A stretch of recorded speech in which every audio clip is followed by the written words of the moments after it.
अस्सलामु अलैकुम वरहमतुल्लाहि वबरकातुहू। मेरे मोहतरम भाइयों, बुजुर्गों, दोस्तों, ये हमारा इस्लाह मुआशरा का 128वां सबक है। 2 रोज़ पहले बॉम्बे के बोरीवली रेलवे स्टेशन के ऊपर एक हादसा पेश आया, जिससे ये पता चलता है कि इंसान की थोड़ी सी गैर एहतियाती किस तरीके से उसकी जान को ज़ाय कर देती है। एक ट्रेन वो रेलवे स्टेशन पे अभी रुकने वाली थी।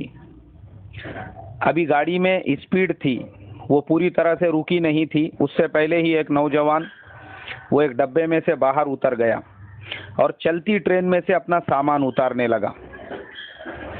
उसके बाद में थोड़ी देर के बाद में एक मस्तूरात पीछे खड़ी हुई थी, एक औरत, वो भी उस ट्रेन में से उतरी।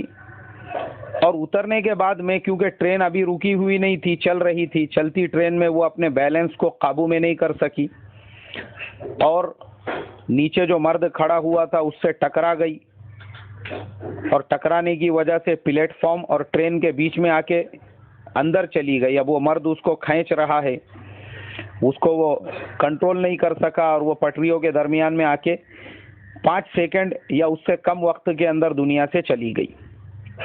अब मेरे मोहतरम बुजुर्गों, सोचने की बात है कि हम लोग जब ट्रेन से सफ़र करते हैं, ये चीज़ मैंने भी महसूस किया हूँ कि रेलवे स्टेशन आने से पहले पूरे बोगी में, पूरे डब्बे में ऐसा हड़कंप मच जाता है, ऐसा लोगों में शोर व गुल होने लगता है, लोगों में रत्ती बराबर का सब्र नहीं होता है कि अरे भाई, जिस स्टेशन पे ट्रेन पहुँच रही है वहाँ पे ट्रेन जो है 5 मिनट रुकेंगी, और चलो ठीक है, अगर नहीं भी रुकी या ट्रेन जल्दी निकल गई तो हमारी गवर्नमेंट ने हर ट्रेन के डब्बे में एक सिस्टम लगाया हुआ है चैन खींचने का।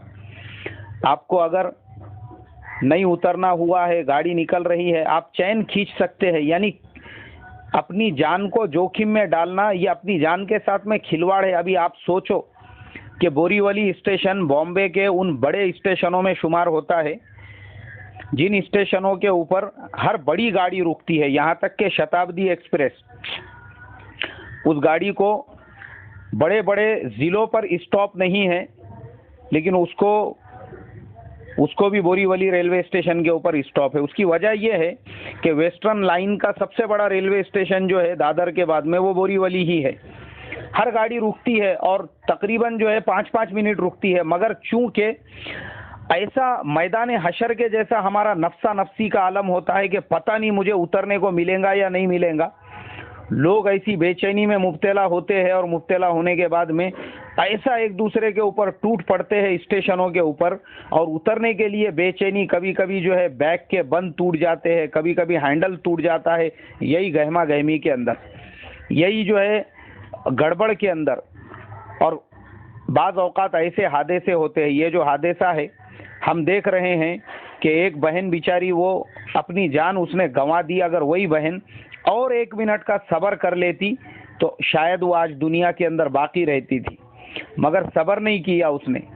इसलिए मैं तमाम लोगों से रिक्वेस्ट करूंगा, जो लोग ट्रेनों में सफ़र करते हैं, ख़ास तौर पर ट्रेन हो, बस हो, देखो हमारी जान जो है ना, ये हर चीज़ से ज़्यादा कीमती है।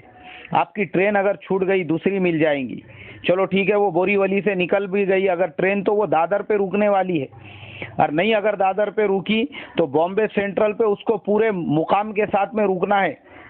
वहाँ तो आपको कोई रोक ही नहीं सकता वहाँ पे उतरने से। आप वहाँ उतर के भी वापस अपने स्टेशन पे आ सकते हैं, लेकिन अपनी जान को जोखिम में डालना कहाँ तक सही है? ये अपनी ज़िंदगी के साथ खिलवाड़ है।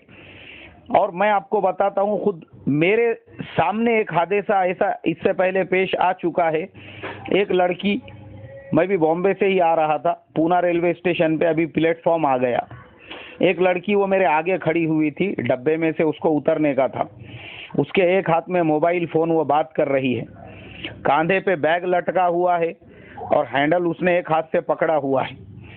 अब प्लेटफॉर्म पे गाड़ी दाखिल हो गई और होने के बाद अभी गाड़ी स्पीड में है, उसके कान पे मोबाइल लगा हुआ है, कंधे पे बैग है, और उसी कंडीशन के अंदर उसने चलती ट्रेन में से उतरना शुरू कर दिया।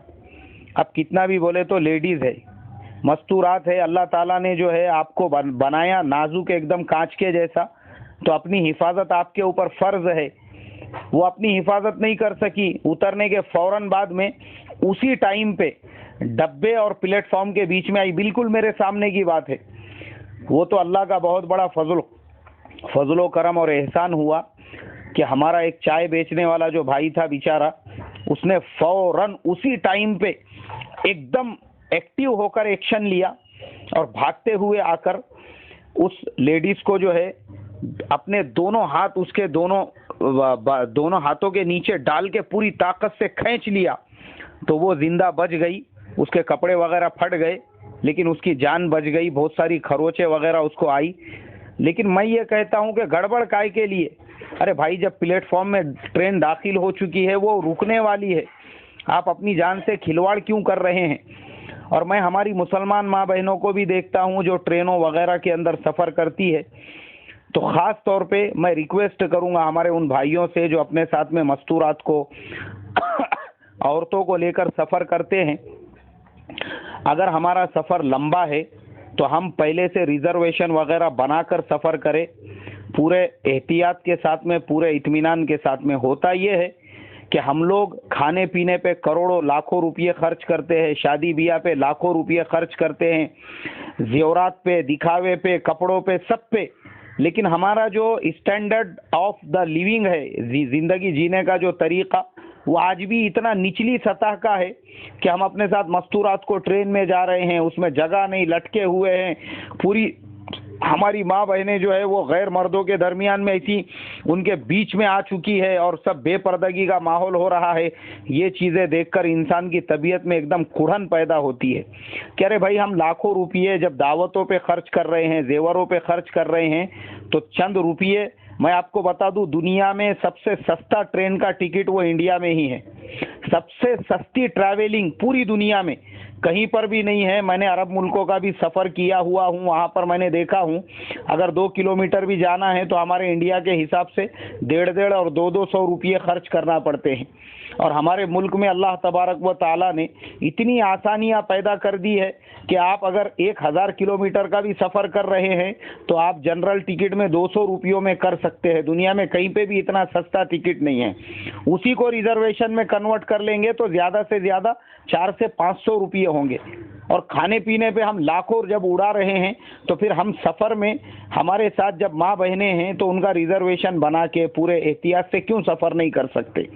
हम उसके ऊपर खर्च करें, ये सब चीज़ें सीखे हम कि भाई हम अपना जो स्टैंडर्ड ऑफ लिविंग है वो सिर्फ जेवर पहनने से नहीं आ जाता, कपड़े पहनने से नहीं आ जाता, खाली शादी ब्याह में पानी के जैसा पैसा खर्च करने से नहीं आता, वो हमारे पूरे ज़िंदगी में होना चाहिए। हमारे अपने सफ़र पे ये तमाम चीज़ों के ऊपर हमने इसमें एहतियात बरतना चाहिए। इसलिए मेरे मोहतरम बुजुर्गों, आप तमाम से मेरी दरख्वास्त है कि हम भी कहीं पर सफ़र वगैरह करें, पूरे एहतियात के साथ में करें। हमारी जान अल्लाह ने जो दी है ये अल्लाह तबारक व ताला की अमानत है हमारे पास में, दीन के कामों में, अच्छे कामों में खर्च करने के लिए दी है। ये रेलवे पटरी के नीचे आके अपनी जान ज़ाय करने के लिए अल्लाह ने हमको नहीं दी है, इसलिए हम उसकी एहतियात बरतें। और दूसरी चीज़, आप तमाम लोगों से ये कहूँगा कि आज जुमा का मुबारक दिन है, सूरह कहफ की तिलावत करें, दुरूद शरीफ का ज़्यादा से ज़्यादा एहतमाम करें और अपनी दुआओं में मेरे जैसे गुनहगार को भी याद रखें, मेरे लिए भी दुआ करें। अल्लाह तबारक व ताला हमारी इस मेहनत को बेइंतहा कबूल फरमाएं। और जो भाई हमारे इस्लाह मुआशरा के मेंबर बनने के लिए मुझे मैसेज करते हैं, उनसे मैं एक रिक्वेस्ट ये करूँगा कि भाइयों, आप मुझे व्हाट्सएप के ऊपर ही अपना नाम और शहर का नाम लिखकर भेजा करें।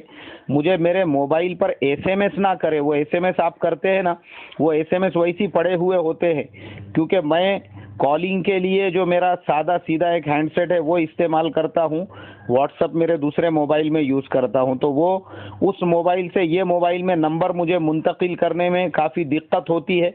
तो आप तमाम लोगों से दरख्वास्त है, अल्लाह मुझे आपको अमल की तौफीक अता फरमाए। अस्सलामु अलैकुम व रहमतुल्लाहि व बरकातुहू।